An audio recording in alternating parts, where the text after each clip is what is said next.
اللہ الرحمن الرحیم اللہم رب اشرح لی صدری ویسر لی امری واحلل عقدۃ من لسانی یفقہوا قولی اللہم رب زدنی علما نافعا اللہم رب زدنی علما نافعا اللہم رب زدنی علما نافعا۔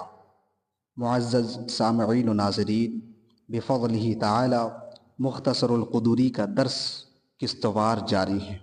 آج کا درس وسنن الطہارۃ غسل الیدین ثلاثا قبل ادخالہما الاناء اذا استيقظ المتوضی من نومہ، وتسمیۃ اللہ تعالی فی ابتداء الوضوء والسواک والمضمدۃ والاستنشاق ومسح الاذنین وتخلیل اللحیۃ والاصابع وتکرار الغسل الی الثلاث۔ معزز سامعین و ناظرین، ہم نے اس سے پہلے والے سبق میں وضو کے فرائض اور اس میں جو اختلافات ہیں ان کو پڑھا تھا اور انہیں سمجھا تھا، لیکن آج انشاءاللہ العزیز بالتفصیل ہم وضو کی سنتوں کو پڑھیں گے۔ آج کے درس کی ابتدا ہوتی ہے وضو کی سب سے پہلی سنت وسنن الطہارۃ غسل الیدین الی الثلاث۔ وضو کی سنتیں: دونوں ہاتھوں کا دھونا 3 مرتبہ، دونوں ہاتھوں کو برتن میں داخل کرنے سے پہلے جب وضو کرنے والا اپنی نیند سے بیدار ہو۔ معزز سامعین و ناظرین،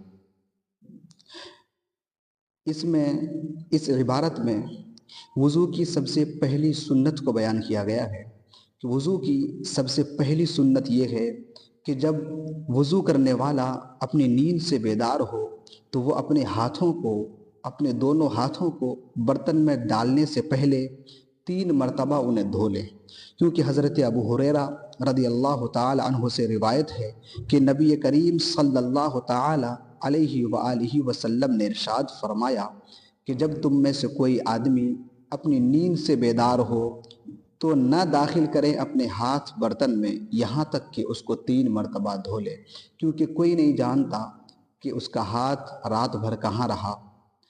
اور معزز سامعین و ناظرین، ایک بات یہاں پر میں ایڈ کر رہا ہوں، اور وہ یہ ہے کہ مصنف علیہ الرحمہ کی عبارت میں استيقاظ من النوم کی قید اتفاقی ہے۔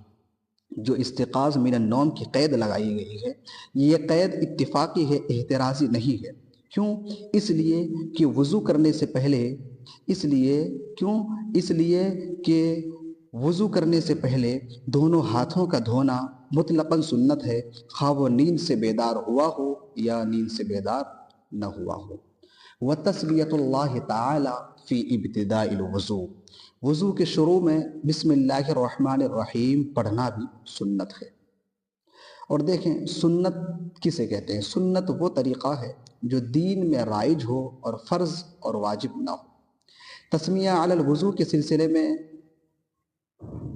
ہمیں 3 مذاہب ملتے ہیں، اس بارے میں اختلاف ہے۔ کسی کے یہاں وضو کے شروع میں بسم اللہ الرحمن الرحیم پڑھنا فرض ہے اور کسی کے یہاں سنت ہے۔ تو کس کے یہاں فرض ہے اور کس کے یہاں سنت ہے، اور ان کی دلیلیں اور ان کے جوابات بھی انشاءاللہ تعالی میں آپ تمام حضرات کے سامنے پیش کروں گا۔ تو تسمیہ علی الوضوء کے سلسلے میں 3 مذاہب ملتے ہیں۔ ان میں سے سب سے پہلا مذہب اصحاب ظواہر کا، ان کے نزدیک تسمیہ علی الوضوء واجب ہے۔ دوسرا مذہب ہے اسحاق بن راہویہ کا، ان کے نزدیک بھی تسمیہ علی الوضوء واجب ہے۔ اگر کسی نے جان بوجھ کر تسمیہ علی الوضوء کو چھوڑ دیا تو اس صورت میں وضو کا اعادہ ضروری ہے، اور سہواً ترک کی صورت میں اعادہ وضو واجب نہ ہوگا۔ اور تیسرا مذہب ہے حنفیہ، مالکیہ اور شافعیہ کا۔ تو ان تینوں کے درمیان حنفیہ، مالکیہ، شافعیہ کا، ان کے نزدیک تسمیہ علی الوضوء واجب نہیں ہے، بلکہ کسی کے یہاں سنت ہے اور کسی کے یہاں مستحب ہے۔ تو وجوب کے قائلین کی دلیل کیا ہے؟ اصحاب ظواہر اور اسحاق بن راہویہ جن کے نزدیک تسمیہ علی الوضو، وضو کے شروع میں بسم اللہ الرحمن الرحیم پڑھنا واجب ہے، ان کی دلیل کیا ہے؟ تو وہ دلیل کے طور پر نبی کریم صلی اللہ تعالیٰ علیہ وسلم کی حدیث پیش کرتے ہیں، قال لا وضوء لمن لم یذکر اسم اللہ علیہ۔ وہ استدلال کرتے ہیں اس حدیث سے کہ اس حدیث پاک میں لا نفی جنس کے لیے ہے، یعنی بغیر تسمیہ کے وضو نہیں ہوگا۔ تو ہم انہیں جواب میں کہیں گے، ہم اگر جب بولا جائے تو سمجھ جائیں کہ ہم سے مراد ہم احناف ہیں۔ ہم احناف انہیں جواب میں کہتے ہیں کہ اس حدیث میں جو لا ہے یہ نفی جنس کے لیے نہیں ہے، بلکہ یہ لا نفی کمال کے لیے ہے، نفی فضیلت کے لیے ہے۔ یعنی بغیر بسم اللہ پڑھے وضو تو ہو جائے گا، اگر کسی نے بغیر بسم اللہ پڑھے وضو کر لے تو ان کا وضو تو ہو جائے گا، مگر افضل نہیں ہوگا، کمال فضیلت کو نہیں پہنچے گا، وضو کرنے میں جو اجر و ثواب ہے اس کا حقدار نہیں ہوگا۔ بہرحال بغیر تسمیہ کے، بغیر بسم اللہ پڑھے بھی اگر کسی نے وضو کر لیا تو ان کا وضو ہو جائے گا۔ ائمہ ثلاثہ کی دلیل کیا ہے؟ جو تیسرا مذہب تھا حنفیہ، مالکیہ، شافعیہ کا، ان کی دلیل کیا ہے؟ ان کے نزدیک جو سنت یا مستحب ہے وضو کے شروع میں بسم اللہ الرحمن الرحیم پڑھنا، تو ان کی دلیل کیا ہے؟ تو وہ استدلال کرتے ہیں کہ بہت سے صحابہ کرام نے، مثلا حضرت علی، حضرت عثمان غنی اور دیگر صحابہ کرام نے نبی کریم صلی اللہ تعالی علیہ وآلہ وسلم کی وضو کی حکایت کو پوری تفصیل کے ساتھ بیان کی ہے۔ بہت سے صحابہ کرام نے نبی کریم صلی اللہ تعالیٰ علیہ وسلم کی وضو کی حکایت کو پوری تفصیل کے ساتھ بیان کی ہے، لیکن اس میں کہیں بھی بسم اللہ کا ذکر نہیں ملتا۔ اگر تسمیہ علی الوضو واجب ہوتا تو ان احادیث میں اس کا ذکر ضرور ہونا چاہیے تھا۔ اس سے پتہ چلتا ہے کہ تسمیہ علی الوضو واجب نہیں ہے بلکہ سنت یا مستحب ہے۔ والسواک، اور وضو کے شروع میں مسواک کرنا بھی سنت ہے۔ والمضمضۃ والاستنشاق، وضو کے شروع میں کلی کرنا اور ناک میں پانی ڈالنا یہ بھی مسنون ہے، یہ بھی وضو میں سنت ہے۔ اس بارے میں آپ کو 3 مذاہب ذکر کیے جاتے ہیں کہ وضو کے شروع میں کن کے یہاں بسم اللہ پڑھنا سنت، کن کے یہاں کلی کرنا سنت ہے اور کن کے یہاں واجب ہے۔ اس بارے میں 3 مذاہب ملتے ہیں۔ سب سے پہلا مذہب ہے امام مالک اور امام شافعی کا۔ ان کے نزدیک وضو اور غسل دونوں میں کلی کرنا اور ناک میں پانی ڈالنا یہ سنت ہے۔ دوسرا مذہب ہے امام احمد، ان کے نزدیک وضو اور غسل دونوں میں کلی کرنا اور ناک میں پانی چڑھانا واجب ہے۔ اور تیسرا مذہب ہے حنفیہ کا، ان کے نزدیک وضو میں کلی کرنا اور ناک میں پانی چڑھانا سنت ہے، ناک میں پانی ڈالنا سنت ہے، اور غسل جنابت میں کلی کرنا اور ناک میں پانی ڈالنا دونوں فرض ہے۔ امام مالک اور امام شافعی کی دلیل کیا ہے؟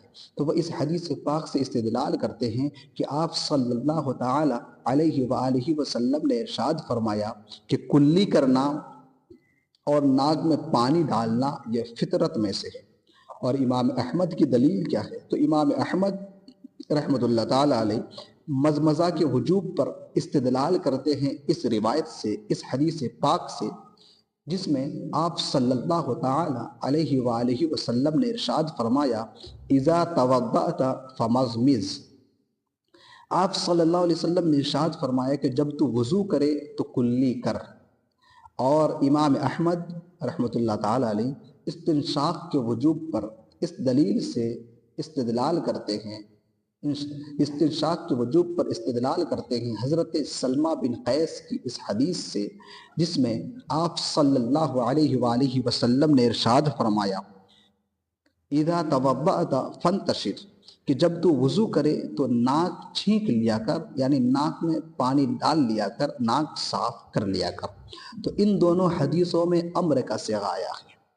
امام احمد کا کہنا ہے کہ ان دونوں حدیثوں میں امر کا صیغہ آیا ہے، اور الامر للوجوب کے قاعدے کی روح سے، الامر للوجوب کے قاعدے کی روح سے یہ بات ثابت ہو گئی کہ کلی کرنا اور ناک میں پانی ڈالنا یہ واجب ہے۔ جواب: انہیں ہم جواب میں کہتے ہیں یعنی کہ ہم احناف کہ دونوں حدیثوں میں امر کا صیغہ وجوب کے لیے نہیں ہے بلکہ استحباب کے لیے ہے۔ دونوں حدیثوں میں امر کا صیغہ وجوب کے لیے نہیں ہے بلکہ استحباب کے لیے ہے، اور اس پر دلیل یہ ہے کہ حضور اکرم صلی اللہ تعالی علیہ وآلہ وسلم نے ایک اعرابی کو وضو کی تعلیم دیتے ہوئے فرمایا توضأ کما امرک اللہ۔ آپ صلی اللہ علیہ وسلم نے ایک شخص کو، ایک اعرابی کو وضو کی تعلیم دیتے ہوئے فرمایا توضأ کما امرک اللہ، جس طرح اللہ نے حکم دیا ہے اسی طرح وضو کر، جس طرح اللہ نے حکم دیا ہے اسی طرح وضو کر۔ اور قرآن کریم میں جہاں اللہ تبارک و تعالی نے وضو کا ذکر فرمایا ہے وہاں مزمزہ اور استنشاق کا کوئی ذکر نہیں ہے۔ اس سے معلوم ہوا کہ یہ دونوں چیزیں وضو میں مسنون ہوں گی، نہ کہ واجب اور فرض۔ اب ہم احناف کی دلیل کیا ہے؟ تو ہم احناف کی دلیل ایک حدیث پاک ہے جس میں آپ صلی اللہ علیہ وسلم نے ارشاد فرمایا کہ کلی کرنا اور ناک میں پانی ڈالنا وضو میں سنت اور غسل میں فرض ہے۔ اس حدیث پاک سے ہم احناف استدلال کرتے ہیں کہ نبی کریم صلی اللہ تعالیٰ علیہ وسلم نے فرمایا کہ ناک میں پانی ڈالنا وضو میں سنت ہے، کلی کرنا اور ناک میں پانی ڈالنا وضو میں سنت ہے اور غسل میں فرض ہے۔ ومسح الاذنین، اور وضو کی سنتوں میں سے دونوں کانوں کا مسح کرنا بھی ایک سنت ہے۔ وضو کی سنتوں میں سے دونوں کانوں کا مسح کرنا بھی ایک سنت ہے۔ وتخلیل اللحیۃ، اور داڑھی کا خلال کرنا یہ بھی وضو کی سنتوں میں سے ایک سنت ہے۔ والاصابع، وضو کی سنتوں میں ہاتھوں اور پیروں کی انگلیوں کا خلال کرنا یہ بھی سنت ہے۔ والاصابع، اور انگلیوں کا خلال کرنا یہ بھی سنت ہے۔ یہ عطف ہے وتخلیل اللحیۃ والاصابع، وتخلیل اللحیۃ والاصابع، داڑھی کا اور انگلیوں کا خلال کرنا یہ بھی سنت وضو کی سنتوں میں سے ایک سنت ہے۔ وتکرار الغسل الی الثلاث، اور اعضائے وضو کو تین مرتبہ دھونا۔ وضو کی سنتوں میں سے اعضائے مغسولہ کو تین بار دھونا یہ بھی سنت ہے۔ اعضائے مغسولہ کو تین بار دھونا، وہ اعضاء جنہیں آپ دھو رہے ہیں انہیں تین بار دھونا یہ بھی وضو کی سنتوں میں سے ایک سنت ہے۔ اب آئیے عبارت اور سلیس ترجمے کی طرف۔ وسنن الطہارۃ غسل الیدین ثلاثا قبل ادخالہما الاناء اذا استيقظ المتوضئ من نومہ۔ وضو کی سنتیں: دونوں ہاتھوں کو دھونا 3 مرتبہ، ان کو برتن میں داخل کرنے سے پہلے جب وضو کرنے والا اپنی نیند سے بیدار ہو۔ وتسمیۃ اللہ تعالی فی ابتداء الوضوء، اور وضو کے شروع میں بسم اللہ الرحمن الرحیم پڑھنا۔ والسواک، اور مسواک کرنا۔ والمضمضۃ، اور کلی کرنا۔ والاستنشاق، اور ناک میں پانی چڑھانا۔ ومسح الاذنین، اور دونوں کانوں کا مسح کرنا۔ وتخلیل اللحیۃ والاصابع، داڑھی اور انگلیوں کا خلال کرنا۔ وتکرار الغسل الی الثلاث، اور اعضائے وضو کو تین مرتبہ دھونا۔ تم الدرس اليوم، وآخر دعوانا ان الحمد للہ رب العالمین۔